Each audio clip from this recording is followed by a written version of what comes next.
السلام علیکم ناظرین اکرام، فریڈم نیوز کے اسپیشل ایپیسوڈ کے ساتھ شکیل الدین ایک بار پھر آپ کی خدمت میں حاضر ہے۔ خواتین کا عالمی دن ہم منا رہے ہیں اور آج آپ کو ایک ایسی خاتون کے گھر لے کر آئے ہیں کہ جن کی جد و جہد اور کامیابی کا راز صرف میں یہ کہوں گا کہ میں نے ایک مرتبہ سنا تقریر میں کہ جب ان کی شادی ہوئی تو ان کے جہیز کا سامان جب ان کے گھر گیا، یعنی کہ ان کے سسرال گیا، تو اس سامان میں سب سے پہلے ان کے ٹرافیز، ان کی شیلڈز، ان کے ایوارڈز، یہ چیزیں ان کے سسرال پہنچیں۔ تو جناب میری مراد ہے خوشبخت شجاعت صاحبہ سے، جو ہمارے ہاں پاکستان میں ایک نمایاں حیثیت رکھتی ہیں، ڈبیٹر بھی ہیں، براڈ کاسٹر بھی ہیں، ریڈیو ٹیلی ویژن سے وابستہ رہیں، پھر ایوانوں تک بھی پہنچی۔ تو جناب آج ہم آپ کو لے کر آ گئے ہیں ایک کامیاب خاتون کے گھر، جی ہاں، خوشبخت شجاعت صاحبہ۔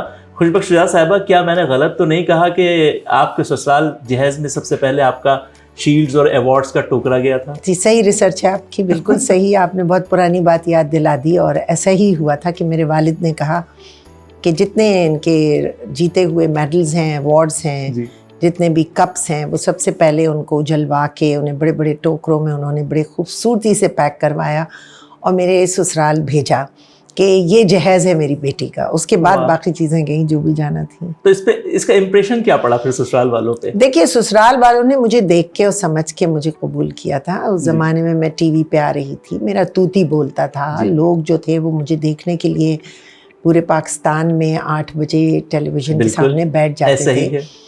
یونیورسٹی میں شجاعت پڑھتے تھے اس زمانے میں، اور جانتے تھے کہ میں بیسٹ ڈبیٹر ہوں۔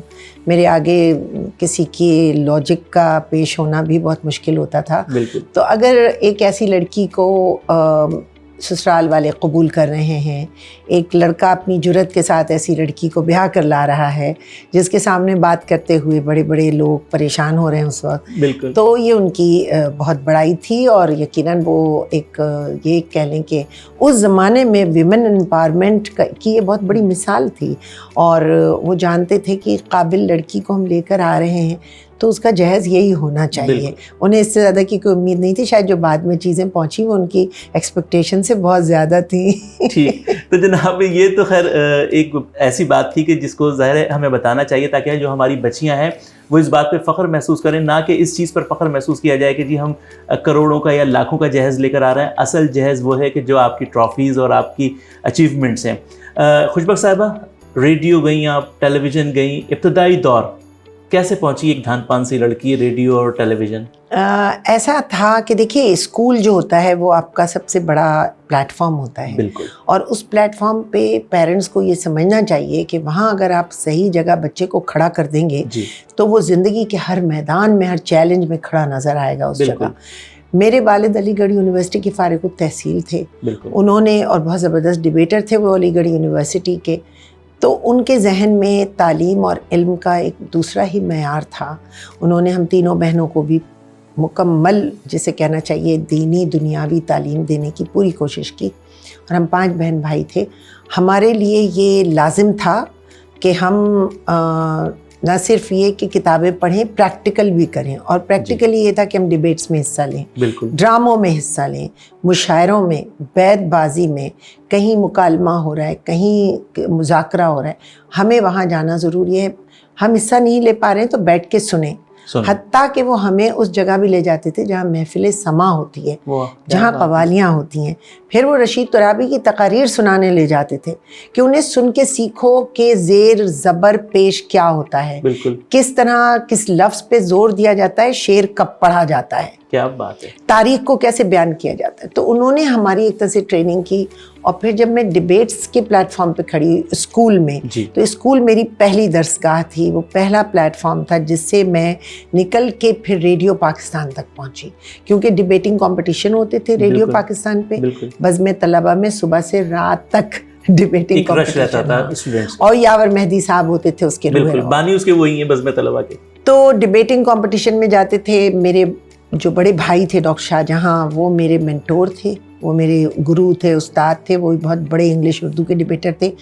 تو یہ گھر کا ماحول تھا۔ تو ڈبیٹس کے پلیٹ فارم سے میں پہنچی ریڈیو کے پلیٹ فارم پہ، اور ریڈیو کے پلیٹ فارم سے جب میں یونیورسٹی میں تھی تو اس وقت تک میں لکھنے میں، ڈبیٹنگ کمپٹیشنز میں، کیونکہ میں بہت پورے پاکستان میں مشہور ہو چکی تھی اور میں انٹر کالجیٹ جتنے بھی مباحثے تھے وہ میں جیت کر لا چکی تھی. تو اس پلیٹ فارم سے پھر دوسری سیڑھی جو میں چڑھی ہوں تو میں ٹیلی ویژن میں کھڑی لوگوں کو نظر آئی.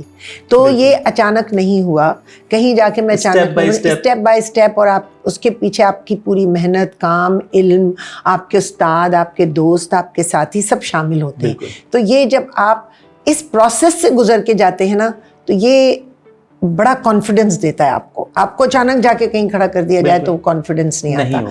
پھر اس پلیٹ فارم سے آگے چل کے جب میں سمجھتی ہوں میں نے لکھنے لکھانے میں آئی, میں نے آرٹیکلز بھی لکھے, کتاب بھی لکھی میں نے.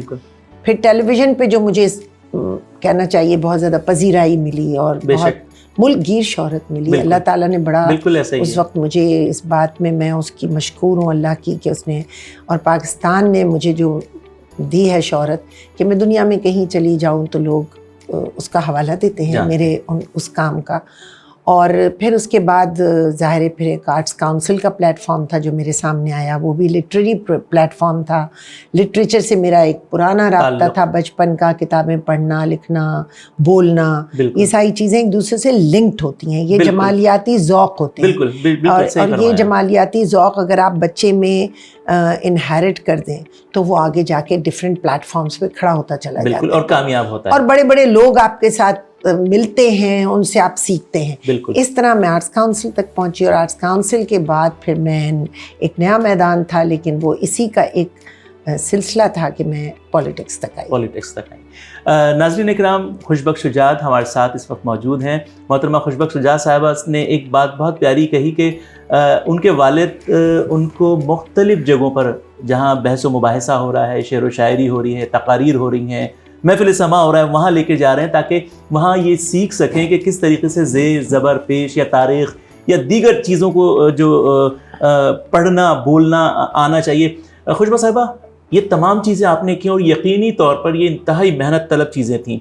آج کے دور میں ہم یہ دیکھتے ہیں کہ نہ لوگ, نہ خواتین, نہ بچیاں, نہ بچے یہ سب سیکھنا چاہتے ہیں, نہ یہ سب کچھ کرنا چاہتے ہیں. وہ چاہتے ہیں کہ بس اسکرین پہ آئیں اور پاپولر ہو جائیں, جبکہ آپ کی محنت اس بات کی غمازی کر رہی ہے کہ آپ نے کس طرح محنت کی, اور اگر سامنے والا یہ دیکھتا ہے تو اس کو کیا میسج دینا چاہیں گی کہ یہ تمام چیزیں لازمی ہیں ایک اعلیٰ مرتبے تک پہنچنے کے لیے؟ دیکھیں, کہنے کو تو میں بھی 1 گھنٹے بھر کا ضیاء محی الدین شو کا پروگرام تھا, اس میں آئی اور میں چھا گئی. آج تک ضیاء صاحب کا نام میرے نام کے ساتھ لگا ہوا ہے. میں کہیں جاؤں تو پہلا جملہ سنتی ہوں, آپ کو ہم نے ضیاء شو میں دیکھا تھا. تو ضیاء صاحب کی ایک شخصیت تھی جو میرے ساتھ چلتی رہی. تو آنے کو تو میں 1 گھنٹے کے پروگرام میں آئی اور میں چھا گئی, لیکن اس کے پیچھے میری پوری تعلیم, میری تربیت, میری گرومنگ شامل تھی, میری کیریکٹر بلڈنگ شامل تھی جو ماں باپ سے لے کے, استادوں سے لے کے یونیورسٹی تک ہوتی رہی تھی. تو آپ جو آج کل کے بچوں کی بات کریں گے, کیونکہ میں 25 سال سے ایجوکیشن سے وابستہ ہوں, میں اسکول رن کرتی ہوں. 25 سال پہلے میں نے اسکول کھولا تھا اور الحمدللہ یہ 25th اینیورسری میں اس کی سیلیبریٹ کر رہی ہوں. تو میں نے اندازہ یہ لگایا ہے کہ بچے تو سب کچھ کرنا چاہتے ہیں. بچوں کو تو آپ یہ سمجھ لیجئے ایک کورا کاغذ ہے جو آپ کے پاس ہے, اس پہ آپ جو چاہیں لکھ دیں. بچے تو اس کورے مٹی کے مانند ہیں, جیسے کمہار کے ہاتھ میں مٹی ہوتی ہے نا, اور پھر وہ اس کو کس طرح سے آپ دیکھیں وہ گونتا ہے, بناتا ہے, اور پھر کوئی ایک شکل دے دیتا ہے. آپ کے پاس بچہ اسی طرح ہوتا ہے. لیکن یہ ماں باپ کا کام ہے, استادوں کا کام ہے, آپ کے دوست احباب کا کام ہے. یعنی یہ سب مل کے ہی ایک شخص جو ہے وہ ایک صحیح طور پر کامیاب انسان کہلاتا ہے. ریئر کیسز ایسے بھی ہیں کہ جنہیں نہ ماں باپ ملے, یتیم یسیر بچے, نہ اچھا اسکول ملا, نہ تعلیم حاصل کی, کہاں سے کہاں پہنچ گئے. تو یہ قسمت ساتھ دیتی ہے اور انسان کے اندر کوئی ایسی روشنی کی کرن ہوتی ہے جو پھوٹ پڑتی ہے اور وہ آگے بڑھ جاتا ہے. لیکن موسٹلی بچوں کو اگر آپ کو آگے لے کر آنا ہے تو والدین کا کام ہے کہ ان کے اوپر توجہ دیں. جو والدین توجہ نہیں دیتے وہ بعد میں پچھتاتے ہیں. جس جگہ کوئی کمی رہ گئی, بعض بچے بہت تعلیم یافتہ ہیں لیکن ان کے اندر کانفیڈنس نہیں. بالکل. بعض بچے ہیں بہت اچھا لکھ پا رہے ہیں لیکن وہ بول نہیں پا رہے, آپ اپنا لکھا ہوا نہیں بول کے سنا پا رہے. تو مینس کہ یہ بہت مختلف قسم کی جو خاصیتیں بچوں میں آتی ہیں, یہ ایک تربیت ہوتی ہے جو بچپن سے اس کو دی جاتی ہے. ٹھیک. خوشبخش شجاعت صاحبہ ایوانوں تک پہنچی, پروسیس ظاہر ہے بہت لمبا, ساری چیزیں, کیا فکر تھی, کیا ذہن تھا کہ اب مجھے ایوانوں تک جانا ہے یا سیاست تک آنا ہے؟ دیکھیے مجھے کوئی سوچ نہیں تھی کہ مجھے ایوانوں تک جانا ہے. الحمدللہ جس وقت میں ایوان میں پہنچی تو میں نے ریئلائز کیا, مجھے یاد ہے کہ جب میں وہاں داخل ہوئی تھی پہلی دفعہ جیتنے کے بعد اور اوٹ ٹیکنگ تھی, تو مجھے وہاں جو بڑے بڑے سیاستدان, بہت دیرینہ سیاستدان تھے, میں سب نام نہیں لوں گی, مختلف پارٹیز کے, وہ کہتے تھے کہ ہمارے پورے ایوان میں ایک سیلیبریٹی ہے اور وہ خوش بخت ہے. تو مجھے بہت اس وقت اللہ تعالیٰ کا میں شکر ادا کرتی تھی کہ وہ کہتے تھے یہ ایک سیلیبریٹی ہے. تو اس وقت میں کسی اس سوچ سے تو نہیں گئی تھی کہ میں یہاں جا کر میں پتہ نہیں کیا آسمان سے تارے توڑ لاؤں گی, لیکن ہاں میری پارٹی نے, میرے لیڈر نے مجھ سے یہ ضرور کہا تھا کہ آپ جو بھی کام کر رہی ہیں اس کا دائرہ چھوٹا ہے. پڑھا رہی ہیں, کتنے بچوں کو پڑھا لیتی ہیں, فلاحی کام کر رہی ہیں, کتنے لوگوں کے کام آ رہی ہیں آپ. انہوں نے مجھ سے کہا کہ میں آپ کو یہ پلیٹ فارم دیتا ہوں, اس پلیٹ فارم پر آپ آ کے کھڑے ہوں اور آپ کریں کام. آپ ہزاروں لوگوں کے گھروں میں پانی لے کر آئیں گی, آپ ہزاروں لوگوں کے گھروں کے سامنے سڑک بنا دیں گی. یہ سوچ انہوں نے مجھے دی اور میں اسی سوچ کے ساتھ اس پلیٹ فارم پر آ کر کھڑی ہوئی اور پھر میں نے بہت کام کیا. مجھے اتنی خوشی ہے کہ میں پلٹ کے دیکھوں, مجھے کوئی ریگریٹ نہیں ہے اپنی سیاسی زندگی میں. میں خوش ہوں. مجھے جتنا موقع ملا, جتنا ٹائم ملا, جتنی میری پارٹی کی استطاعت تھی, جتنا اس نے میرے ساتھ تعاون کیا, جتنی میں نے محنت کی کوشش میں, جتنی میں نے اپنا سا کر دکھایا اور میں لوگوں کے کام آئی. اور یہی سوچتی کہ اتنا کام نہیں, بہت بڑا کام بھی کرنا ہے, تو پھر پولیٹکس میں آنا ضروری ہے. ناظرین اکرام, خوشبخش شجاعت صاحبہ ہمارے ساتھ موجود ہیں. خوشبخش شجاعت صاحبہ سے خواتین کے عالم دن کے حوالے سے آج ہم بات کر رہے ہیں کہ کتنی محنت انہوں نے کی کہ وہ ایوان تک بھی گئیں اور پھر جس نظریے کے تحت انہوں نے کام کیا وہ تمام چیزیں آپ دیکھ اور سن رہے ہیں. خوشبخش شجاعت صاحبہ, تاج بخت بھی آپ کی بہن تھی. بالکل بہن, بڑی بہن, سب سے خاندان کی خوبصورت لڑکی, ایک نہایت قابل, ایک نہایت صوفی منش, نہایت محبت کرنے والی میری بڑی بہن. ان کا بھی ریڈیو سے, لکھنے سے اور جی وہ بہت قابل تھیں. وہ میں سمجھتی ہوں ہم سب میں سب سے زیادہ قابل تھیں, پانچوں بھائی بہنوں میں. انہیں مواقع کم ملے. دیکھیں مواقع کی بھی بات ہوتی ہے. ان کی شادی ہوئی جب وہ میٹرک میں تھیں, 16 سال کی عمر, ٹھیک ہے نا. اور جب شادی ہو کر گئیں تو اس ماحول میں گئیں جہاں وہ کہنا چاہیے کہ کھل نہ سکیں, کیونکہ ایسٹ پاکستان چلی گئی تھیں شادی ہو کر. اور ایسٹ پاکستان میں ان کا بہت بڑا عرصہ گزرا. جب وہ وہاں سے یہاں آئے تو ظاہر ہے جو حالات گزرے تھے وہ سارے خاندان پر گزرے ان کے, تو انہیں موقع نہیں ملا. لیکن جب انہیں کافی دن بعد زندگی میں موقع ملا, جب ان کے بچے بھی بڑے ہو گئے تھے, تھوڑا وقت ملا, تو انہوں نے بہت لکھا, بڑے اچھے افسانے لکھے, ان کو انعامات ملے. انہوں نے بہت اچھی میلاد میں بیان دیے. بالکل بے تحاشا وہ عبادت گزار تھیں اور بہت پڑھتی تھیں اور لکھتی بہت اچھا تھیں, بولتی بہت اچھا تھیں. جتنا انہیں موقع زندگی نے دیا انہوں نے بھرپور طریقے سے کام کیا. بالکل. خوشبخش شجاعت صاحبہ, خواتین کے عالم دن پر ہماری خواتین کے لیے کیا پیغام دینا چاہیں گی؟ دیکھیں میں سمجھتی ہوں ہماری آج کی خاتون جو ہے اس کے پاس چیلنجز بہت ہیں, بے تحاشا چیلنجز ہیں. وہ اتنے زیادہ مراحل سے گزر رہی ہے اور اتنے مشکل راستے پہ چل پڑی ہے کہ ہم سے پہلے شاید خواتین اتنے مشکل راستے پہ نہیں چل رہی تھیں. اس وقت کے حالات چاہے وہ سیاسی ہوں, معاشرتی ہوں, گھریلو ہوں, اندرونی ہوں, بیرونی ہوں, ہر چیز اس کے دل پہ اور اس کے جگر پہ گزر رہی ہے. اگر مہنگائی ہے تو ایک عورت سب سے پہلے متاثر ہو رہی ہے. اگر تعلیمی میدان میں کوئی کجی اور کمی ہے ریاستی سطح پر یا گھریلو سطح پر, اس کا بھی خمیازہ اسی کو بھگتنا پڑ رہا ہے. تو بہت چیلنجز لے کے بڑی باہمت عورت ہے. آج کی عورت بے تحاشا باہمت ہے. خاص طور سے میں پاکستانی عورت کی بات کروں گی کہ وہ نہ صرف اپنے کاندھوں پہ بہت بوجھ اٹھا رہی ہیں, کیونکہ اب وہ کما بھی رہی ہیں, وہ گھر بھی دیکھ رہی ہیں, باہر بھی دیکھ رہی ہیں. یہ موقع انہیں ملا ہے اور میں تو یہ چاہتی ہوں کہ عورت کو جتنے مواقع ملیں وہ اتنا کام کرے.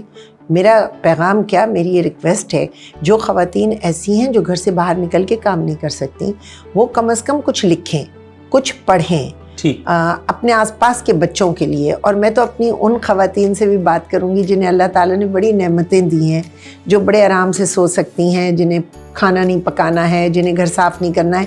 ان سے میں ریکویسٹ کروں گی, آئیے آپ میرے اسکول آ جائیں, 1 گھنٹہ دے دیں, بچوں سے بات کریں. آپ تعلیم یافتہ ہیں, آپ ان سے گفتگو کر لیں, 1 گھنٹہ بیٹھ کے بات کر لیں, اچھی سی کوئی بات بتا دیں.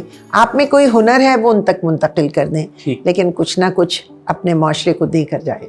بہت شکریہ. ناظرین اکرام, دل تو نہیں چاہتا کہ خوشبخش شجاع صاحبہ سے گفتگو کو تمام کریں, بس وقت کی قید اور دیگر چیزیں. تو یہاں ہم صرف یہی کہیں گے کہ اعزازات چاہے وہ حکومتی سطح پر دیے جائیں, وہ کوئی معنی نہیں رکھتے. انسان کا کام اس کو منواتا ہے. خوشبخش شجاع صاحبہ کے ساتھ بھی کچھ ایسا ہی ہے کہ خوشبخش شجاع صاحبہ نے جو کام کیا اور آج وہ پوری دنیا, پاکستان میں لوگ اس کو مان رہے ہیں. خوشبخش شجاع صاحبہ, بہت شکریہ آپ کا. بہت شکریہ جی, تھینک یو. اسی کے ساتھ فریڈم نیوز کے اسپیشل ایپیسوڈ سے شکیل الدین کو اجازت دیجیے. اللہ نگہبان.